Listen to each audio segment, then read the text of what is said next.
Next slide, please. But before starting, we should be aware of that what is coordinate geometry.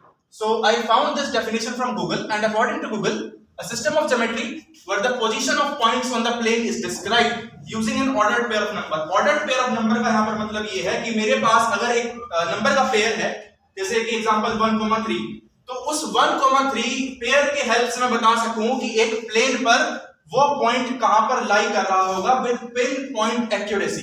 Next slide. And the founder of coordinate geometry, जिन्हें coordinate geometry के father कह सकते हैं, वो थे एक French mathematician rain डिकैट्स इनका नाम है. स्पेलिंग कुछ और है बट प्रोनाउंसिएशन रेन डिकैट्स है. Next slide. सबसे पहले हमें बता होनी चाहिए कि कोऑर्डिनेट ज्योमेट्री की आखिरकार हिस्ट्री क्या है. तो कार्टेशियन प्लेन, या आपने नाम सुना होगा, कहां से आया? जो हमारे रेन डिकैट्स मैथमेटिशियन है, इनका जो एक आप कह सकते हैं एक और नेम था कार्टेशियस. इस नेम के बिहाफ पर कार्टेशियन प्लेन जो है ये फेमस हुआ है. बाकी आपको एक इनकी स्टोरी बताता हूं बचपन की. जब ये छोटे थे सन 1600 में, तो ये बोर्डिंग स्कूल में पढ़ा करते थे और इनके साथ लेकिन एक दिक्कत ये थी कि इनकी तबीयत बहुत ज्यादा खराब रहा करती थी. तो इनके बोर्डिंग स्कूल के टीचर जब उन्होंने अलाउ किया कि आप आफ्टरनून तक यानी 11-12 बजे तक आप अपने रूम पर रहिए, अपने बेड पर आराम से आराम कीजिए और हम आपको बाद में एक्स्ट्रा क्लासेस के द्वारा पढ़ा देंगे. तो ज्यादातर जो समय इनका बीतता था अपने रूम में, वो आराम से बेड पर बिस्तर पर लेटकर बीतता था. लेकिन इसकी वजह से इनका एक फायदा ये हुआ कि जब ये लेटे रहते थे तो ये खाली ऐसे नहीं गेम नहीं खेलते थे, ये जो है मैथमेटिक्स और फिलॉसफी के बारे में सोचते थे. फिलोसोफर भी बहुत अच्छे थे, बट उसकी बात जो है बाद में करेंगे. अभी एक बात बताता हूँ. जब एक दिन अपने बेड पर लेटे हुए थे तो ये कॉन्स्टेंटली अपनी रूफ को देख रहे थे, छत को. वहां पर जो है इन्हें हाउस फ्लाई दिखी, मक्खी.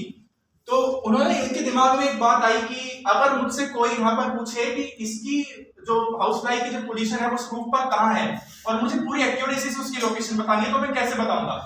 तो तब उनके दिमाग में आया कि मैं ऐसे बता सकता हूँ कि इस जो ये वाली जो वॉल है, इसकी रिस्पेक्ट में इसकी जो दूरी है वो यहाँ पे है, इस वाली वॉल की जो रिस्पेक्ट में इसकी दूरी इतनी है और फ्लोर की रिस्पेक्ट में इसकी दूरी इतनी है.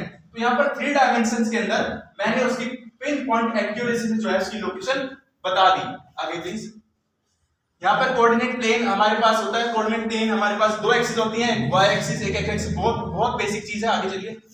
आगे यहाँ पर मैं आपको बस बेसिक चीज बता रहा हूँ कि x एक्सिस जब हम पॉजिटिव की तरफ चलेंगे तो सारे हमारे पास जो है x एक्सिस के जो पॉजिटिव होंगे वो होंगे राइट की तरफ और लेफ्ट की तरफ होंगे नेगेटिव. ऊपर की तरफ पॉजिटिव, नीचे की तरफ नेगेटिव. क्वाड्रेंट की बात करूं तो आप बताना चाहिए क्वाड्रेंट के बारे में, बता दीजिए.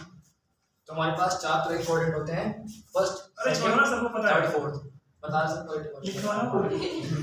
Next slide. तो एक क्वेश्चन है खैर आपके लिए यहाँ पर, इंटरेस्टिंग क्वेश्चन है कि -1,0 जो है कहां पर लाई कर रहा है प्लेन के अंदर. 4 option: y axis, fourth quadrant, second quadrant या x एक्सिस. कौन सी क्वाड्रेंट में लाई कर रहा है? बिल्कुल सही, y एक्सिस. किसी क्वाड्रेंट में लाई नहीं कर रहा है, y एक्सिस पे लाई कर रहा है. क्यों? क्योंकि -1,0 यहाँ पर x जो कोऑर्डिनेट है वो 0 है, तो ये एक एक्सिस पे लाई करेगा, ना कि किसी हमारे क्वाड्रेंट में. Next please. तो आपने आंसर सही बताया, well done. Next please.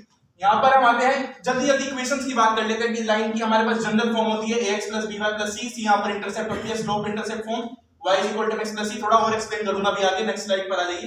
Next slide में देखिए इक्वेशन ऑफ x एक्सिस क्या है. x एक्सिस की इक्वेशन y = 0 है, क्योंकि x एक्सिस पे जो x कोऑर्डिनेट है वो हमारा वो होता है और y कोऑर्डिनेट 0 होता है, तो y = 0. ऐसे ही y के लिए x = 0. यहाँ पर equation of a line parallel to x axis के ऊपर x एक्सिस के पैरेलल जो लाइन होगी, यानी कि फोटो तो सर मैंने ले लिया स्टार्टिंग में, अभी भी ले लूंगा एक बार. यस. तो जैसे हमारे पास ये एक प्लेन है, तो अगर हमारे पास x एक्सिस के पैरेलल एक लाइन है, तो जो इसकी इक्वेशन होगी वो x = a होगी, अगर ये जो दूरी है ये a है. ठीक है. और नेक्स्ट हम आते हैं यहाँ पर स्लोप इंटरसेप्ट फॉर्म, जैसे मैंने बताया y = mx + c. यहाँ पर c हमारी लाइन इस तरीके से कट कर रही है, तो उस जहां पर वो पॉइंट कट कर रहा है उसकी जो पॉजिटिव डायरेक्शन में जो एंगल होता है वो इंक्लिनेशन होता है और स्लोप हमारा tan थीटा के इक्वल होता है. नेक्स्ट. ये स्लोप ऑफ लाइन बता दिया. नेक्स्ट कर लीजिए. ये डिस्टेंस फार्मूला आप सबको पता है. अगर हमारे पास एक पॉइंट है x1 y1 और x2 y2 दूसरा है, तो डिस्टेंस का फार्मूला ये होता है. नेक्स्ट. यहाँ पर हमारे पास मिड पॉइंट थ्योरम है कि हमारे पास 2 पॉइंट हुए x1 x2 y1 y2, तो ये मिड पॉइंट का formula x1 + x2/2 y1 + y2/2. Next. Section formula हमारे पास होता है. अब आगे चलिए सेक्शन फार्मूला पर देखिए यहाँ पर. लेकिन जो मेन चीज है वो जानने की कि 2 तरह का डिवीजन होता है लाइन का, इंटरनल और एक्सटर्नल. इंटरनल तो खैर सभी को पता है कि एक लाइन है, उसके बीच में कोई पॉइंट लाई कर रहा है, m और n इस रेशियो के अंदर डिवाइड करेगा. बट एक्सटर्नल थोड़ा सा ट्रिकी इसलिए हो जाता है कि a से b तक हमारे पास एक पूरी लाइन है. अब जो पॉइंट इसे कट कर रहा है उसके बीच में लाई नहीं करेगा, वो इसके बाहर लाई करेगा, लेकिन जब हम इसे लाइन को एक्सटेंड करेंगे, जैसे सी जो है पॉइंट ये बाहर लाई कर रहा है ए बी के, तो बी से सी तक हम इसे आगे एक्सटेंड करेंगे और ये जो पूरी दूरी है हम सी तक की एम ले लेंगे और बी से सी तक की एन। तो जो एम रेशियो एन है वो हमारा इस तरीके से एक्सटर्नल डिवीजन हो जाता है। नेक्स्ट, यहाँ पर एरिया ऑफ ट्राइंगल का भी एक फॉर्मूला हमारे पास होता है, ये 1/2x1, ये बहुत बड़ा फॉर्मूला है, ये लिखा हुआ है देखिए पूरी इक्वेशन, ये होता है हमारे ट्राइंगल का फॉर्मूला। और अगर हमें कॉलिनियर प्रूफ करना हो कि 3 पॉइंट्स को, तो हम ट्राइंगल का जो एरिया है वो 0 दिखा देंगे। बहुत बेसिक चीज है, आगे चलिए प्लीज। नेक्स्ट, यहाँ पर ये मैंने जो एक तरीके से समराइज किया था फॉर्मूला, कोई जरूरत नहीं। नेक्स्ट हाँ, तो एक एग्जांपल है डिस्टेंस का, ये 2 पॉइंट हमारे पास दिए हुए हैं 4,5 और -3,8। ये डिस्टेंस फॉर्म में रख के आप बड़े आसानी से किसी का भी डिस्टेंस निकाल सकते हैं। आगे चलते हैं। हाँ, अब जो आज जिसके लिए हम यहाँ पर इकट्ठे हुए हैं वो है मेन चीज एप्लीकेशन।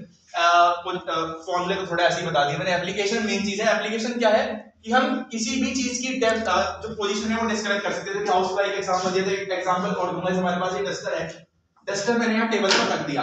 अब इस रूम के रिस्पेक्ट में कोई अगर इस डस्टर की मुझसे पिन पॉइंट एक्यूरेशन यानी पूरी एक्यूरेसी से पूछता है तो कैसे बताऊंगा? ये वाली बॉल के रिस्पेक्ट में बता सकता हूं और उस वाली बॉल के रिस्पेक्ट में बता सकता हूं। तो मेरे पास 2 कोऑर्डिनेट होगा इस तरीके से। एक प्लेन में मैंने इस क्लासरूम में को अगर एक प्लेन माने और बॉल को अगर मैं एक्सिस मानूं तो इनकी रिस्पेक्ट में मैंने डस्टर की लोकेशन यहाँ पर बता दी। नेक्स्ट, यहाँ पर लोकेशन ऑफ एयर ट्रांसपोर्ट देखिए। अगर एयर ट्रांसपोर्ट में अगर कोऑर्डिनेट सिस्टम नहीं होगा, क्योंकि रोड तो है नहीं कि हमें दिख रहा है कि कहां पर जाना है कहां पर नहीं, तो ऐसे जो एयरप्लेन्स है वो आपस में क्रैश हो जाएंगे। तो इसीलिए हर एक कंट्री को एक अलग कोऑर्डिनेट प्लेन मानकर उसके अलग अलग पोजीशंस पर अलग अलग कोऑर्डिनेट जो पॉइंट्स है वो एलोकेट की जाते हैं और उसके आधार पर जो है हमारी एटीसी वर्क करती है। उससे वो कमांड देती है प्लेन को कि कहां जाना है कहां नहीं, कहां मुड़ना है कहां नहीं। नेक्स्ट, मैप प्रोजेक्शंस में काम आते हैं। 3D हमारे जो मैप होते हैं, जैसे कि कुछ मैप्स ऐसे भी होते हैं उसके अंदर जो मैप हमारे पहाड़ वगैरह होते हैं उनकी ऊंचाई, उनकी जो विड्थ लेंथ सब कुछ बता दी जाती है। वो भी हमारे 3D कोऑर्डिनेट ज्योमेट्री की हेल्प से बताया जाता है। लैटिट्यूड लॉन्गिट्यूड सिस्टम आपको पता है। किसी भी कंट्री में अगर कोई जगह हमें बतानी हो, देखो हमें बताना है कि लंदन कहां पर है। लंदन आपने वैसे बता दिया कि कौन से में, ब्रिटेन में है शायद, तो वहां पर है। बट कोई अगर पूछे कि नहीं मुझे तो बिल्कुल एक्यूरेसी से बताओ कि अगर मेरे पास अर्थ एक मैप है तो उस पर किस पॉइंट पर है, तो लैटिट्यूड और लॉन्गिट्यूड की हेल्प से हम बताते हैं। यहाँ भी जो है कोऑर्डिनेट ज्योमेट्री का यूज हुआ। नेक्स्ट हमारे पास इकोनॉमी। देखो इकोनॉमी ज्यादा तो बता नहीं पाऊंगा, लेकिन हमारे पास लॉरेंट्ज कर्व एक होता है जिसकी हेल्प से हम एक एम्पिरिकल प्रोबेबिलिटी एक चीज होती है वो निकालते हैं कॉन्वेक्स में, लॉरेंट्ज कर्व। तो उसमें एम्पिरिकल प्रोबेबिलिटी हम निकालते हैं, उसमें भी जो हमारी कोऑर्डिनेट ज्योमेट्री है यूज होती है।